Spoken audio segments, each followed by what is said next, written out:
Bom, que o Mbappé está cada vez mais poderoso na França, a gente sabe. Eu só não sei onde isso vai parar. Mas a gente tem que destacar mais um episódio. E é um episódio sério, porque envolve uma figura muito importante hoje do futebol francês. Né? Quem o Mbappé acabou de entrar em rota de colisão. Deixa o like no vídeo aí. Vídeo quente para começar a semana. Se inscreva no canal também e ative o sininho das notificações. No final do vídeo, eu vou tratar de outro assunto. Aqui nesse canal, principalmente ali no Jorge Igor Responde, que é um quadro que eu faço todos os domingos, eu sou muito perguntado sobre a política nacional e respondo, dou um pouco da minha opinião aqui. E depois do que aconteceu ontem aqui no Brasil, eu acho que é obrigatório tratar desse assunto, dar um pouco da minha opinião sobre isso, enfim, que é algo até óbvio, né? Mas este canal tem feito alertas importantes sobre o acirramento, sobre o que vem acontecendo na política nacional. No Jorge Igor Responde de ontem, gravado de manhã cedinho, antes que qualquer episódio ocorresse em Brasília, eu já destacava e repudiava um fato lamentável ocorrido na última sexta-feira aqui em São Paulo, quando fecharam uma via importante de acesso ao aeroporto de Congonhas. Enfim, chegaremos lá. Não esquece do like não, dá essa força pra gente, se inscreve aí no canal, por favor. Aquela pausa esperta do vídeo, fim de semana tava aqui daquela folga, às vezes bate um tédio aí, lembrei, tem os joguinhos do site do Aposta Ganha, então dá pra galera se divertir e dá pra botar o din-din no bolso. E tem o Spaceman, que tem um diferencial muito legal, ó. Vou mostrar aqui pra vocês. Eu vou fazer uma aposta de R$50 no Spaceman. O diferencial é o seguinte, você pode sacar antecipadamente e pode faturar 2 vezes numa única rodada. Então, ó, fiz uma aposta de R$50, quando o multiplicador chegar no 2x, eu já tiro 50% do valor, tá? Então você já garante, ó. Aqui é mais fácil, né? 2x. E aí, quando chegar em 100%, quando chegar em 5x, eu tiro 100%. Então você já consegue ter até essa previsibilidade aqui, ó. Então vamos lá, apliquei os 5x, vamos confirmar a aposta, o próximo jogo em 5, 4, 3, 2, 1... Apostas fechadas, adrenalina lá em cima, coração acelerando, esse é o Spaceman, no Aposta Ganha, olho do multiplicador, vamos pro 2x para pelo menos garantir 50% de saque automático para ficar bonito, para começar bem a semana, coisa linda, agora vamos multiplicador, vamos para cima, sempre para cima, é legal demais, tá dentro do site do Aposta Ganha, coisa espetacular, comecei com o pé direito a semana, hein, e é o seguinte, tem vários outros joguinhos no site do Aposta Ganha, incríveis, vou facilitar a tua vida, vou deixar o link para cadastro direto do site, perde tempo não, vem pro apostaganha.bet. Gente, o Mbappé tem 24 anos de idade. Quando o Mbappé renovou com o Paris Saint-Germain e vieram várias informações de em que base seria essa renovação, teria sido feita, além da questão financeira muito alta, muito relevante, o poder dado ao Mbappé seria também muito alto, de tomar decisões, não tomar decisões talvez seja um termo muito forte, mas de influenciar nas decisões do Paris Saint-Germain, de ter uma palavra forte, uma palavra de peso a partir dali, de ser uma liderança do vestiário. E eu fiz um vídeo questionando isso na época. Será que o Mbappé está maduro para uma responsabilidade desse tamanho, de ser quase que um líder de um projeto tão ambicioso como o do Paris Saint-Germain, tão caro, com tanta cobrança, com tantos fracassos ao longo dos últimos tempos? O Mbappé é muito jovem, como é que ele vai lidar com isso? O Mbappé, ao longo do ano, teve alguns comportamentos assim que a gente pode questionar ao longo do ano de 2022, o ano que já acabou, a gente tem que falar do ano do passado porque já estamos em outro. O Mbappé teve lance de não querer dar a bola pro adversário, de abandonar um contra-ataque quando o lance já não tinha mais a participação dele. O Mbappé teve aquela história de se recusar a tirar fotos antes de um jogo da Nations League, fotos oficiais pela seleção francesa, porque estava questionando ali o pagamento de direitos de imagem. Não que no mérito ele não tivesse razão, o problema foi a forma. Você expõe, né, uma situação para o mundo inteiro, se recusa a participar de um evento onde todos os teus companheiros estão participando, passa uma sensação muito ruim. Então o Mbappé teve ali problemas com a sua própria imagem, mas eu acho que terminou 2022 muito melhor do que começou. Verdade que na Copa do Mundo, nos jogos contra a Austrália e Dinamarca, foi até um negócio que passou meio despercebido. O Mbappé se recusou a participar das entrevistas oficiais da FIFA depois desses dois jogos, e era algo obrigatório, porque o melhor jogador em campo, eleito o melhor jogador em campo na votação oficial, tem que falar com a imprensa depois do jogo, tem que dar entrevista assim que o jogo acaba. É protocolo da FIFA na Copa do Mundo. Todas as seleções se submetem a esse protocolo. E o Mbappé, dos jogos contra a Austrália e Dinamarca, deu de ombros e não quis falar. E aí cabe multa, cabe repreensão, enfim. Os patrocinadores da FIFA pagam muito caro, os patrocinadores da Copa, para terem as suas marcas ali expostas quando o melhor jogador da partida dá uma entrevista. Pagam muito caro. As seleções recebem para estar na Copa do Mundo. Ninguém vai para a Copa do Mundo de graça, não se enganem não. Mas enfim, o Mbappé ainda tem esse tipo de choque muitas vezes, né? Com questões financeiras, de protocolos a cumprir pela seleção e tal, parece ficar meio chateado. Ele não é o único. O Neymar, outro dia, teve um problema aí com um patrocinador da seleção brasileira, com um fornecedor de material esportivo. Ele estava num conflito, porque ele tinha contrato com outro fornecedor e chegou a cobrir a marca do fornecedor da seleção brasileira. Gente, isso não é novidade, isso não é exclusividade do Mbappé.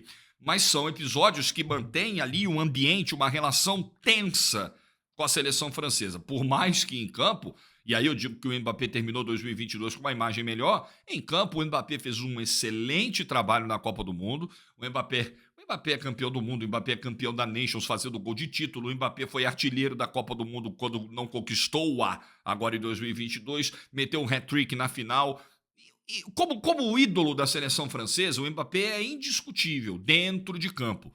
Fora de campo, tem um ou outro problema, mas acho que o Mbappé diminuiu a quantidade de polêmicas à medida que um ano foi avançando. E agora começa 2023 num movimento, num episódio que, ok, ele é de tensão com o presidente da federação, mas ele soa para o povo francês, para o torcedor da seleção francesa, provavelmente como algo positivo, porque é a defesa de um ídolo. Porque ele acabou de sair em defesa do Zidane. Vou ler aqui a matéria para vocês. Uma entrevista do presidente da Federação Francesa, Noël Le Graët, com comentários desdenhosos sobre o futuro do técnico Zidane, gerou uma reação imediata do maior ídolo da seleção francesa atual, Kylian Mbappé. O que aconteceu? O presidente da Federação Francesa deu entrevista para a rádio RMC Sport, que é uma rádio tradicionalíssima, famosíssima lá, e disse que em momento algum ele cogitou substituir o Deschamps pelo Zidane. Aliás, o Deschamps acabou de assinar aí a extensão do contrato. E ele negou qualquer contato. O presidente da Federação Francesa disse o seguinte: eu nem teria falado com ele. Se tivesse alguma tentativa de contato, alguma coisa, eu cagaria para ele. Foi isso que o presidente da Federação Francesa disse. E aí, o Mbappé foi pro Twitter e postou isso aí, ó. Zidane é a França. Não desrespeitamos assim uma lenda. Forte, né? É uma defesa forte de um cara que tem muito peso, é a palavra do grande jogador da geração atual da seleção francesa.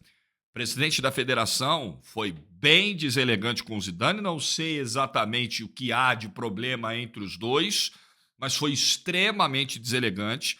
Você não pode falar assim de fato, pô, é o Zidane, pô. É o cara que tirou a França de um anonimato em termos de títulos de Copa do Mundo, de um cara que fez o que fez em 98, de um cara que jogou a bola que jogou com o Henry e companhia em 2006, apesar da França não ter vencido o título, de um dos maiores da história do nosso futebol. Assim, com todo respeito, mas o que o presidente da federação fez aqui foi uma grande grosseria e o Mbappé acho que colocou as coisas no seu devido lugar.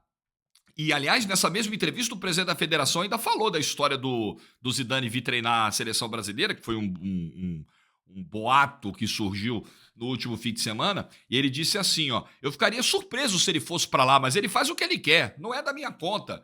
Sabe, tipo assim, tratando um dos maiores ídolos da história da seleção como um ninguém, como um qualquer, como um técnico da segunda divisão francesa.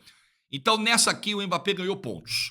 Nessa aqui o Mbappé mostrou personalidade, mostrou que se ele entende que está do lado certo da história ele vai até o final defender a sua posição, seja contra quem for, independentemente se do outro lado tem alguém com um posto de comando na seleção, porque convenhamos, pô, o Le Graët é desse tamaninho aqui perto do Mbappé. O Mbappé jamais vai deixar de ser convocado para a seleção francesa, jamais vai deixar de ser o ídolo do coração do torcedor francês, porque vai comprar uma briga com o presidente da federação. Pelo contrário, ele vai deixar ainda mais sólida a posição dele como ídolo, porque o que fez aqui o presidente da federação não faz o menor sentido. Então são sinais de amadurecimento também, de um cara com 24 anos que vai começando a entender qual é a briga que vale a pena comprar, sabe? De repente, a briga do direito de imagem, ela não vale a pena comprar naquele momento, do jeito que ele comprou, ali antes de um jogo importante contra a Áustria na Nations, com o mundo todo vendo, não vou participar, mas a briga de defender o Zidane, essa vale muito a pena comprar. Essa conta pontos para a imagem e essa coloca as coisas do ponto de vista histórico nos seus devidos lugares. Nessa aí, ponto pro Mbappé. Se o Mbappé tiver esse tipo de postura inteligente em campo ele é demais, fora de campo às vezes não tanto, mas é isso que se espera de um ídolo que sai em defesa de um outro ídolo do passado, um ídolo que respeita a história, algo que eu sempre falo aqui nesse canal, e as gerações mais jovens às vezes se esquecem disso. Você precisa respeitar aqueles que vieram antes de você, construíram toda a trajetória, trilharam todo o caminho e deixaram para você, ó, vai, meu filho, antes eu já deixei tudo pronto aqui, já botei o asfalto aqui, é só você seguir. Então o Mbappé fez isso. Ponto positivo para o Kylian Mbappé nessa aí. Nessa eu tô fechado com ele. Bom, o vídeo não vai se furtar a falar do que aconteceu ontem aqui no Brasil. Eu acordei, deixa eu até atualizar aqui, deixa eu entrar nos portais, porque confesso que eu acordei, a primeira coisa que fiz foi vir gravar o vídeo, ouvi um pouquinho, enquanto estava ali no banheiro, tomando banho, escovando os dentes, um pouquinho das rádios aqui de São Paulo. Passei ali pela Bandeirantes, passei pela CBN, passei pela Jovem Pan, fui ouvindo um pouquinho do noticiário e tal. Quando eu dormi ontem, tinham mais de 300 presos. Eu queria só ver se o número de presos nesse momento que eu estou gravando o vídeo é esse, ou se subiu, porque estava subido numa escala muito grande. E que bom que seja assim, né? Que bom que meu temor era que mais uma vez um episódio grave como esse em Brasília ocorresse, sem grandes punições, sem prisões e com as pessoas voltando para casa como se nada tivessem feito. Não, e elas fizeram algo muito grave ontem. O que aconteceu ontem em Brasília foi um atentado à democracia, foi uma tentativa de golpe, e isso precisa ser dito com todas as letras, sílabas, sem nenhum medo de cometer equívoco aqui, porque não há. As imagens, elas são muito evidentes, não deixam nenhuma sombra de dúvida. O que aconteceu ontem em Brasília foi uma tentativa golpista. Eu sei que existem muitos problemas hoje na democracia brasileira. Eu sei que houve excessos por parte do judiciário. Eu sei disso. Eu sei que esse é um ponto que precisa ser discutido. Mas não há como negar que, ao longo dos últimos anos, houve várias tentativas de quem estava no poder de enfraquecer a democracia, de esgarçar o tecido social, de manter esse acirramento de ânimos e de deixar as coisas num estado permanente de ebulição. A gente não é cego. Eu vivo no mesmo país que você. Não é possível que só eu veja e você não o que aconteceu nos últimos 4 anos. Ninguém pode ser cego. Então, o que aconteceu ontem foi gravíssimo. Não há como defender, independentemente se o cara é de direita, é de esquerda, é de centro, não importa. Nessa hora, no momento em que o patrimônio público é depredado, no momento em que policiais são agredidos, no momento em que jornalistas são espancados, roubados, como assim as pessoas que dizem pregar os bons valores, o cumprimento das leis, protagonizam essas cenas que a gente viu ontem? Sério mesmo que vocês estão do lado correto? Vocês estão querendo o bem? É sério mesmo? Vocês estão defendendo, vocês estão levantando a bandeira e aí quando vocês terminam de tremular, vocês vão lá e rasgam a própria bandeira. É isso que vocês estão fazendo, é uma loucura. E um dos terríveis efeitos colaterais, assim, a sociedade brasileira continuará rachada, dividida, será um grande problema para o Brasil isso aí nos próximos anos, cada vez mais acirrado esse ambiente, e uma coisa que é muito ruim, porque você precisa sempre ter governo e oposição. A oposição precisa ser atuante, a oposição precisa ser legítima, E a direita brasileira, ela vai ficando enterrada, porque a direita brasileira, e existe uma dificuldade de interpretação, assim, um erro de leitura, não intencional, mas também existe o jogo sujo de você jogar todo mundo que não é de esquerda, que não tem um pensamento de esquerda ou que não votou no presidente Lula eleito, você jogar todo mundo nessa vala. Todo mundo é extremista, todo mundo é bolsonarista. Esse é o grande dano à imagem de um espectro político relevante do Brasil, que é o espectro da direita, da centro-direita. A extrema-direita, ela precisa ser isolada. Existem os extremistas e não são poucos não, tá? Não vou chegar aqui, eles são a minoria. Não sei, eles são muitos. E nós vimos ontem em Brasília. São muitos, mas eles precisam ser isolados. Eles precisam ser colocados na caixinha deles, onde eles devem estar, que é no lugar nada honroso na história. A direita democrática, a centro-direita, a direita que dialoga, a direita que tem pensamentos, a direita que diverge, a direita que confia no processo democrático. Essa precisa estar atuante no Congresso, porque ela vai fazer um contraponto a determinadas pautas de um governo progressista, algumas que, enfim, né, vão provocar um choque na sociedade, mas isso é natural, isso é super normal. O que não é normal é o que aconteceu ontem. Não pode ser normalizado em hipótese alguma. É gravíssimo, e eu jamais deixaria de falar sobre isso. Estou muito à vontade, porque antes mesmo do processo eleitoral, falei um pouco sobre isso, sobre esse clima de acirramento do país e as coisas. Se as instituições não agirem, eu vou repetir, eu sei que também do lado das instituições tem havido problemas, tem havido excessos de algumas instituições do Brasil. Eu sei, mas não é dessa maneira, não é fazendo o que foi feito ontem em Brasília que você consegue resolver esse tipo de situação. Mas não é mesmo. E a galera que fomentou isso aí, a galera que incentivou, a galera que estava com o microfone na mão, com canhões diante das suas bocas e não foi nada responsável na utilização desses canhões, tem participação nisso e provavelmente terá de responder sobre isso. Aguardemos. Mas eu vou dizer para você, assim, não acabou ontem. Não teremos meses e anos tranquilos, infelizmente, no Brasil. Infelizmente, porque a política do caos ela está instalada, ela se instaurou e ela está dentro do pensamento de muitas pessoas. As pessoas acham que o caminho é só esse. Não existe mais diálogo, não existe mais nada.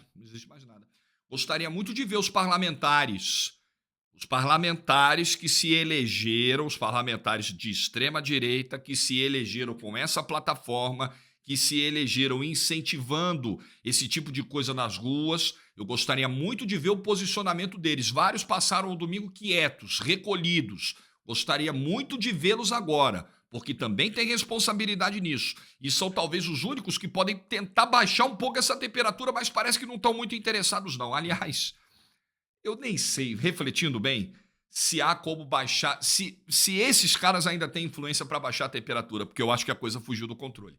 Eu acho que a coisa ela era centrada num nome e agora ficou difusa e agora enfim, eu acho que, sabe quando os filmes que você vê, né, do cara que cria um negócio e aí o negócio se volta contra ele? Eu acho que a gente está caminhando para isso também, tá? Também. Muito preocupante o momento que vive o Brasil. Muito, mas muito. Seja responsável nas suas ações, nas suas conversas de dia a dia, nos posts que você faz. Não pensa que você não tem influência sobre alguém, não. Não pensa que você não é relevante no debate público, não. Porque a sua opinião ela influencia de outro, que influencia de outro, que influencia de outro. Não pregue golpe, não pregue esse tipo de coisa. Não pense não haja com o fígado. Seja inteligente, seja sábio na hora de se posicionar sobre esse assunto. Não alimente esse tipo de coisa. O que aconteceu ontem em Brasília foi golpismo, tentativa de golpismo. Não há outro nome a se colocar. Obrigado, gente. Obrigado por estar aqui no vídeo. Amanhã a gente volta, Deus quiser, para falar só de futebol. Eu gosto de falar desse assunto, mas convenhamos, não dá para gostar do que a gente viu ontem, né? É muito pesado, é muito triste chegar aqui e ter que discorrer sobre esse tema. É um negócio que me chateia, mas é o estado de coisas em que vivemos. Boa semana para todo mundo, juízo, cabeça fria e vamos que vamos. Abraço.